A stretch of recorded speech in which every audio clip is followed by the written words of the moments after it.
بسم اللہ الرحمن الرحیم۔ مولانا روم رحمۃ اللہ علیہ فرماتے ہیں، ایک مرتبہ ایک شیر شکار پر نکلا تو اپنے ساتھ لومڑی اور رچھ کو بھی لے لیا۔ شیر نے 3 شکار کیے، ہرن کا، ایک گائے کا اور ایک خرگوش کا۔ واپسی پر ریچھ بڑا اترا کر چلنے لگا کہ شکار میں ہمارا بھی حصہ ہے۔ شیر بھانپ گیا۔ اس نے ریچھ سے کہا کہ شکار کے متعلق کیا کہتے ہو؟ اس نے کہا کہ شکار 3 حصوں میں بٹے گا۔ شیر نے کہا، اچھا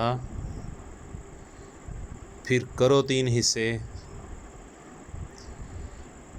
ہے کہ شیر تو جنگل کا بادشاہ ہے، بڑا ہے، اس لیے گائے ریچھ کہتا ہے۔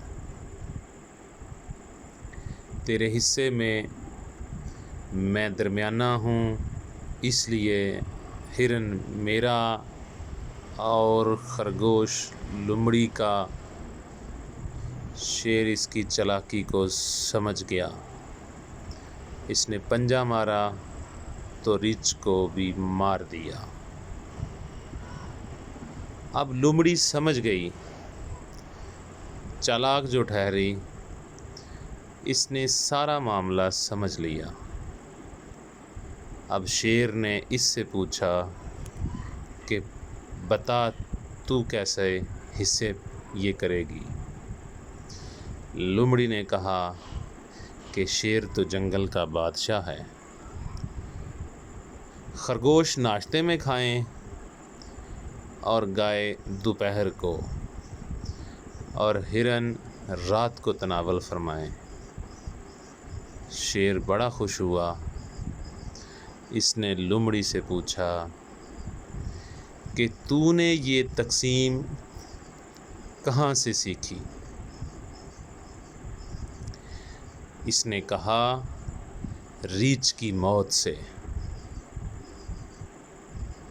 مولانا رومی رحمۃ اللہ تعالی علیہ فرماتے ہیں، اے غافل انسان، تو بھی کچھ موت سے سیکھ۔ جب تیرے پاس تیرے اپنے موت کی نیند سو جاتے ہیں تو بھی سمجھ اور دھیان کر۔